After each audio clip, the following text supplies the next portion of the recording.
Hello students, question number 6 को यहाँ पे देखेंगे। आप लोग ये सोच रहे होंगे सर तो पहले से यहाँ पे बना के बोर्ड पे रखे हुए हैं। बेटा मैं इसलिए बना रहा हूँ ताकि लेक्चर का जो टाइम ड्यूरेशन हो कम हो, अपलोड होने में भी टाइम लग जाता है और कैलकुलेशन में भी बहुत ज़्यादा टाइम लग जाता है। इसलिए मैं पहले से यहाँ पे क्या कर रहा हूँ बेटा, बोर्ड पे क्वेश्चंस को सॉल्व करके मैं आपको समझा दे रहा हूँ। ठीक है, टाइम बचेगा इसके लिए। देखो ध्यान से देखना बेटा, दोनों क्वेश्चंस में डिफरेंसेस है, दोनों क्वेश्चंस को मैं करके दिखाऊंगा। बेटा पहले वाले क्वेश्चंस में सेम वही वाली प्रॉपर्टी जो हमने बताया था आप लोगों को। क्या बताया था? सबसे पहले ए को आइडेंटिफाई करो। ए कैसे आइडेंटिफाई करते हैं? एक्स वाले कोफिशिएंट को यहाँ पे लिख लिया, वाई वाले कोफिशिएंट को यहाँ पे लिख लिया और जेड वाले कोफिशिएंट को लिख लिया। एक्स का कोफिशिएंट 3, 2, 1, -1, 1, -2, जेड का कोफिशिएंट 2, 3, -1। बी को आइडेंटिफाई करेंगे, राइट साइड वाला जो टर्म होता है वो क्या होता है? बी वाला टर्म होता है, तो यहाँ पे क्या आएगी? 3, 5, 1। ठीक है, एक्स क्या आइडेंटिफाई होता है? X, y, z. ठीक है, इसका डिटर्मिनेंट निकालेंगे बेटा। अगर डिटर्मिनेंट निकालेंगे तो 3 के सामने वाले डिलीट हो जाएंगे, ये सामने वाले डिलीट हो जाएंगे, -1 और ये +3 कितना हो जाएगा? 5 हो जाएगा। ये देखो ये आएगा कितना बेटा? 5 + 5 3 जा 15 आ गई। ठीक है, अब यहाँ पे देख लो, माइनस पहले से यहाँ पे है और ये माइनस ये प्लस बन जाएगा। इसके सामने वाले डिलीट हो जाएंगे, इसके सामने वाले डिलीट होंगे, -2 और ये हो जाएगा -3। ये कितना आएगा? -5 आएगा। ठीक है, फिर यहाँ पे +2, इसके सामने वाले डिलीट कर देंगे, ये कितना होगा? -4 और ये -5, तो ये 10 बन जाएगा, -10 बन जाएगा और ये -15, यानी कि -15 0 आ गया, डिटर्मिनेंट 0 आ गया। तो डिटर्मिनेंट 0 आ गया तो आप ये कंक्लूड नहीं कर सकते हो इसके सॉल्यूशंस नहीं होंगे या होंगे। आपको क्या निकालना पड़ेगा इसके लिए? एडजॉइंट ए इंटू बी निकालना पड़ेगा। ठीक है, तो देखो बेटा, चेक फॉर कंसिस्टेंट। अगर a into adjoint of b 0 हो गया तो इनफाइनाइट मेनी सॉल्यूशंस हो जाएंगे। ठीक है, अगर नहीं हुआ तो नो सॉल्यूशंस मिलेंगे। चेक करके देख लेते हैं बेटा। इसका कोफैक्टर हमने निकाल लिया, कोफैक्टर निकालने आता है, 3 के सामने वाले डिलीट हो जाएंगे, ये डिलीट हो जाएंगे, 1, 3, -2, 1। ठीक है ना। सिमिलरली इसका कोफैक्टर ये हो गया, इसका कोफैक्टर ये हो गया, इसका कोफैक्टर ये हो गया, 1 का कोफैक्टर ये हो गया। कोफैक्टर निकालना सिखाया था इसके पिछले वाले लेक्चर में। 3 का कोफैक्टर ये हो गया, 1 का कोफैक्टर यहाँ पे है, -2 का कोफैक्टर यहाँ पे है, -1 का कोफैक्टर यहाँ पे है। अब इसको सिंप्लीफाई करके मैंने यहाँ पे 5, -5, इसको सिंप्लीफाई करेंगे 5 आएगा, इसको सिंप्लीफाई करेंगे 5 आएगा और इसको सिंप्लीफाई करेंगे तो -5 आएगा। फर्स्ट रो का कोफैक्टर निकल गया। अब सेकेंड रो का कोफैक्टर ये है हमारी, -5, 5। थर्ड रो की कोफैक्टर -5, 5 बन गई बेटा। अब इसका adjoint of A into b, यही तो हमें चेक करके देखना है। आप लोग को थ्योरी में ये चीज़ बताया था ना, adjoint of A into B.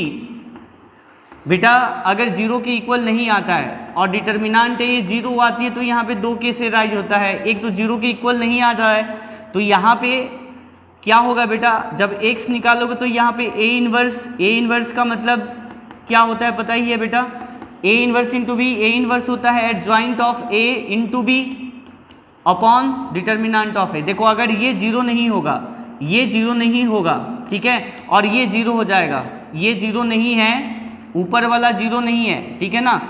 मैं यहाँ पे लिख रहा हूँ डज नॉट इक्वल टू 0 और नीचे 0 आ गया तो डिफाइन ही नहीं होगा, यानी कि कोई सॉल्यूशंस नहीं होंगे, है ना बेटा।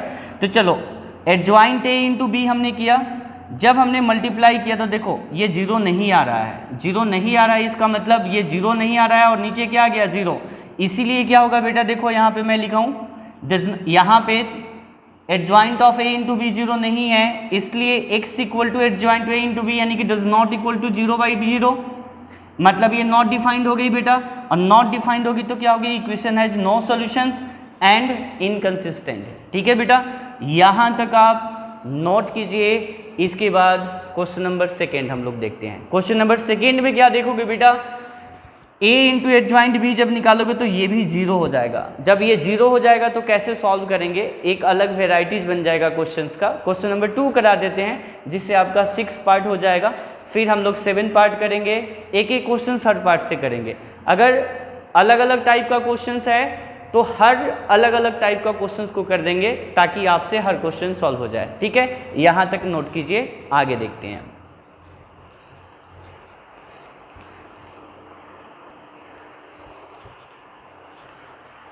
इसका सेकेंड पार्ट देखेंगे। ठीक है, सेकेंड पार्ट में क्या करोगे बेटा, लेट कर लेते हैं, आइडेंटिफाई करो, same process. a equal to कितना, x का कोफिशिएंट यहाँ पे है 1 2 और यहाँ पे -1, यहाँ पे है -1 1 -1 1 और यहाँ पे है -2, यहाँ पे क्या है बेटा 1 -1 और यहाँ पे क्या आ गया बेटा 2।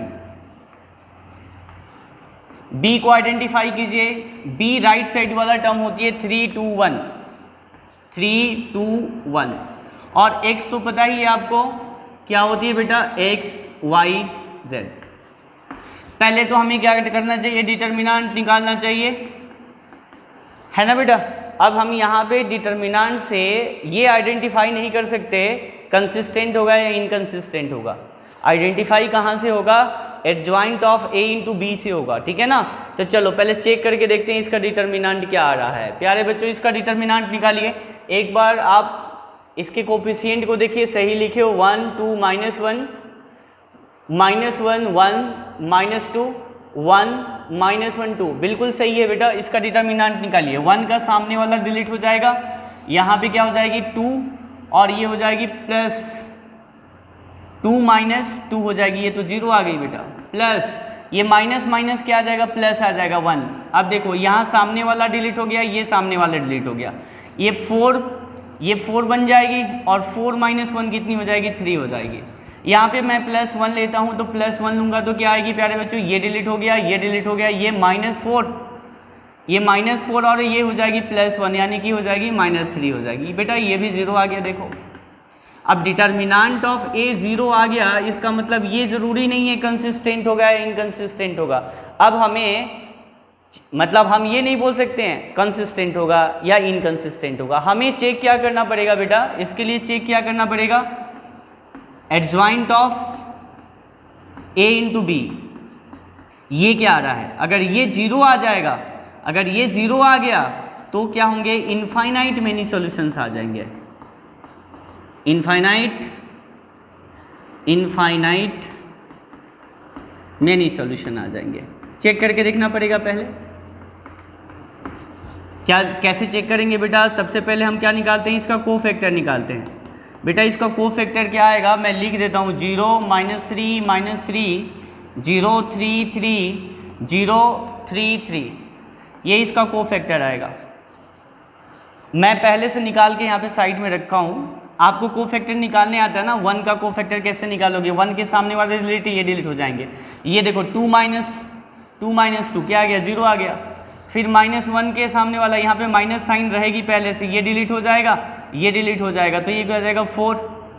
ठीक है बेटा, और 4 -1 और यहाँ पे ये माइनस साइन हो जाएगी, यहाँ पे क्या हो जाएगी -3। तो कोफैक्टर निकालने आपको पहले से आता है। अब एडजॉइंट ऑफ ए निकालेंगे तो क्या हो जाएगा, इसका एडजॉइंट ऑफ ए अगर निकालते हैं तो क्या बन जाएगा बेटा प्यारे बच्चों, ये कितनी बन जाएगी 0 -3 0 3 3 और ये भी 0 3 3 आ गई बेटा।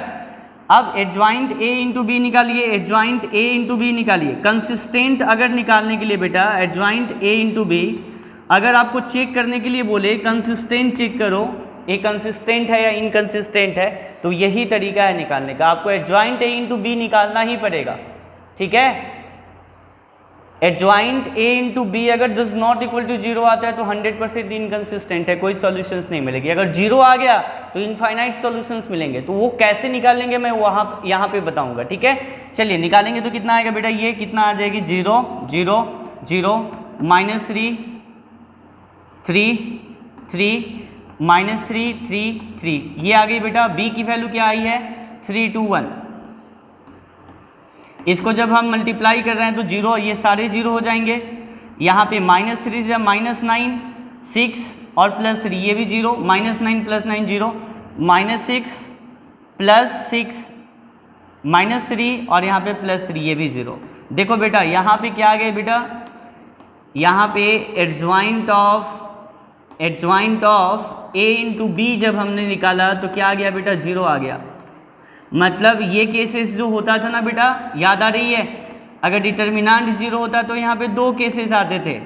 एक तो एडजॉइंट ऑफ A × B अगर जीरो नहीं होता था तो नो सॉल्यूशंस होती थी। अगर एडजॉइंट ऑफ A × B अगर ये जीरो आ गया बेटा तो यहाँ पे इनफाइनाइट मेनी सॉल्यूशंस होंगे। ठीक है, तो इसको सॉल्व कैसे करेंगे, तो यहाँ पे लिखना हियर, क्या लिखोगे, here adjoint of A × B = 0, hence equation has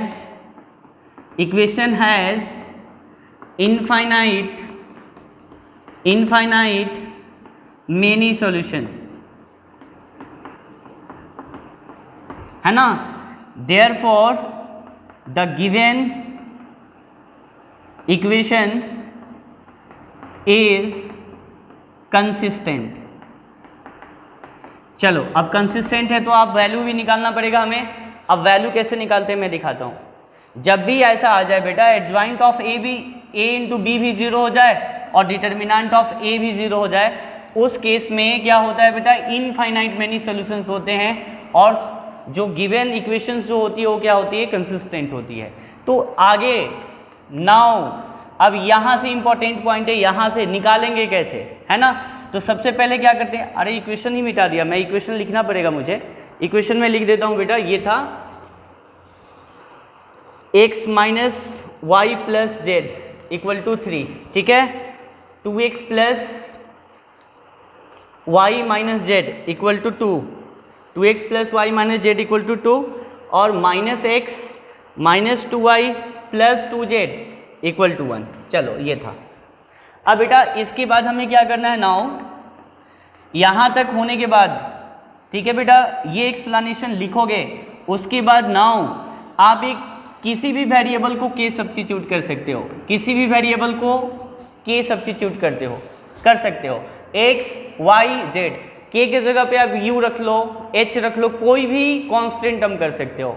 k ज़्यादा सहूलियत होता है, मतलब लिखने में ज़्यादा आसान होता है, तो हम लोग k को रख लेते हैं, ठीक है। तो आप x को भी k पुट कर सकते हो, y को भी कर सकते हो, z को भी कर सकते हो, वो आपके ऊपर डिपेंड करेगा। तो हम क्या करते हैं बेटा, लेट करते हैं z = k, हमने z को कर लिया, आप x को भी करो y को भी करो, कोई फर्क नहीं पड़ेगा, ठीक है। इक्वेशन 1 और इक्वेशन 2 में रख देंगे k की वैल्यू, k रखेंगे यहाँ पे तो क्या होगा बेटा, x - y और z की जगह पे k रखोगे, प्लस है उधर जाके क्या बनेगा, 3 - k, है ना। इक्वेशन नंबर 4, यही स्टेप है सॉल्व करने का। अगर आपसे बोला जाए which of the following questions is consistent inconsistent, तो आप यही प्रोसेस से सॉल्व करोगे, ठीक है। पहला वाला पार्ट जो था 6 का फर्स्ट वाला पार्ट, उसमें क्या हो जा रहा था बेटा, डिटर्मिनेंट ऑफ A 0 आ रहा था, बट वहां पे ये देखो डिटर्मिनेंट ऑफ A 0 आएगा तभी ये कंडीशन आएगा, अदरवाइज नहीं आएगा। अगर डज नॉट इक्वल टू 0 होगा तो 100% क्या होगा, यूनिक सॉल्यूशंस होगा। डिटर्मिनेंट ऑफ 0 आ रहा है तो इसके भी दो केसेस आ जाएंगे, है ना बेटा। A × adjoint of A × B करोगे, अगर 0 के इक्वल नहीं होता तो नो सॉल्यूशंस। दूसरा वाला पार्ट के लिए ये सॉल्यूशंस होता है। Z = k रख दिया, यहाँ पे ट्रांसफर किया, ये क्या हो गया, 3 - k ट्रांसफर किया, मतलब ये प्लस में था उधर जाके माइनस में हो गया। अब यहाँ पे क्या रखेंगे, x 2x हो जाएगा, प्लस y हो जाएगी, और यहाँ पे k रखेंगे -k, उधर जाके क्या बनेगी, +k बन जाएगी। इसको 5 कर लो। सॉल्विंग इक्वेशन 4 और 5 कर लिया जाए। जब हम ऐड करेंगे तो क्या हो जाएगा, ये 3x हो जाएगा प्यारे बच्चों, ये कट जाएगा तो ये कितना हो जाएगा, 3 2 5 और k भी कट जाएगा, तो x की वैल्यू कितनी आ गई, 5/3 आ गई। अब x की वैल्यू 5/3 आएगी तो y इसमें डाल लो, y की वैल्यू मिल जाएगी, ये कितनी होगी, 5/3 - y = 3 - k। तो बेटा ध्यान से देखना, y = कितना हो जाएगा, y को इधर लेके आने की 5/3 हो जाएगी और -3 + k हो जाएगी। इसको सॉल्व करेंगे तो y की वैल्यू जो आएगी वो कितनी आएगी, ये हो जाएगा 9, ये -4 + 3k आ जाएगी अपॉन 3। y की वैल्यू आ गई और z की वैल्यू क्या है, k है, जो आपने सब्स्टिट्यूट किया है। अब बेटा आप इसको क्या करोगे, ये x y z की वैल्यू इक्वेशन नंबर 3 में रखना है आपको, इसमें 3 में रखना है। LHS अगर RHS के इक्वल हो गया तो आप ये समझो आपका जो x y की जो वैल्यू आई है वो 100% क्या है, सही है। और वही वैल्यू हमारी क्या होगी, सॉल्यूशंस होगी। वही वैल्यू हमारे सॉल्यूशंस को क्या करेंगे, सेटिस्फाई करेंगे, यानी कि इक्वेशन को सेटिस्फाई करेंगे। इनफाइनाइट मेनी सॉल्यूशंस का मतलब k के जगह पे बहुत ऐसी वैल्यू होगी जो इक्वेशन को क्या कर सकती है, सेटिस्फाई कर सकती है। तो यहां तक करने के बाद आपको क्या करना है, देखो ध्यान से, putting the value of x, y and z in equation 3। ठीक है प्यारे बच्चों, लिखिए यहां पे क्या है, माइनस, यानी कि -5/3, -2 है, यहां पे 2 रखिए। y की वैल्यू निकाल चुके हैं ऑलरेडी, -4 + 3k अपॉन नीचे क्या है 3, और यहाँ पे क्या है +2z, यानी कि +2k।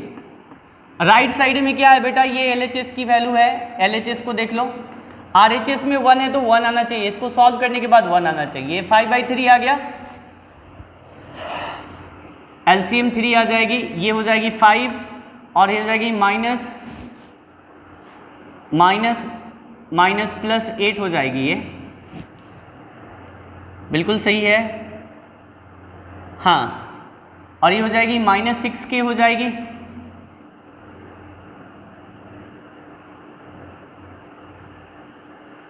चलिए -6k + 3 × 2 = 6k आ जाएगी। ठीक है, कहीं गड़बड़ हो रहा है क्या बेटा, एक बार चेक करो कैलकुलेशन।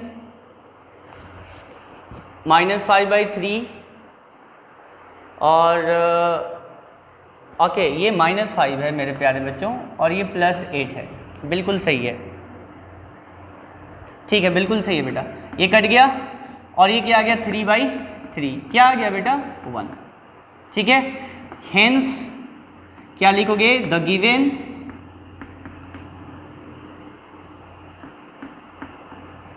सॉल्यूशंस आर, x की वैल्यू लिखो बेटा 5/3, y की वैल्यू लिखोगे बेटा, y की वैल्यू क्या आ गई -4 + 3k/3 और z की वैल्यू क्या बेटा k, और यहाँ पे क्या लिखोगे बेटा आंसर। यही तरीका है बेटा। अब ये अलग अलग वेराइटीज़ के थे, 6 का फर्स्ट पार्ट अलग वेराइटीज़ का क्वेश्चन था और सेकेंड पार्ट अलग वेराइटीज़ का क्वेश्चन था। बस वेराइटीज़ को पहचानो, है ना बेटा, सारे क्वेश्चन सॉल्व हो जाएंगे। अब हम लोग 7 पार्ट को करेंगे नेक्स्ट वीडियो में, ठीक है। और आपके जो जो डाउट होते हैं बेटा, आप डाउट्स भेजिए मेरे व्हाट्सएप पे, मैं सॉल्व करके आपको एक्सप्लेन करके, वहाँ पे एक माइक का सिस्टम होता है जिससे मैं रिकॉर्ड करूँगा अपनी वॉइस को, मैं बताऊँगा, एक्सप्लेन करूँगा, आपसे हो जाएगा सॉल्व। यहाँ तक आप नोट कर लीजिए। अगले वीडियो में मैं 7, 8, 9, 10, 11, 12 जितने भी क्वेश्चंस है, रिमेनिंग क्वेश्चंस है, मुझे लगता है ये क्वेश्चन टफ है, ये क्वेश्चंस में थोड़ा सा कॉन्सेप्ट है, मैं क्वेश्चंस का वीडियो बना के आपको सेंड करता हूँ। Thank you.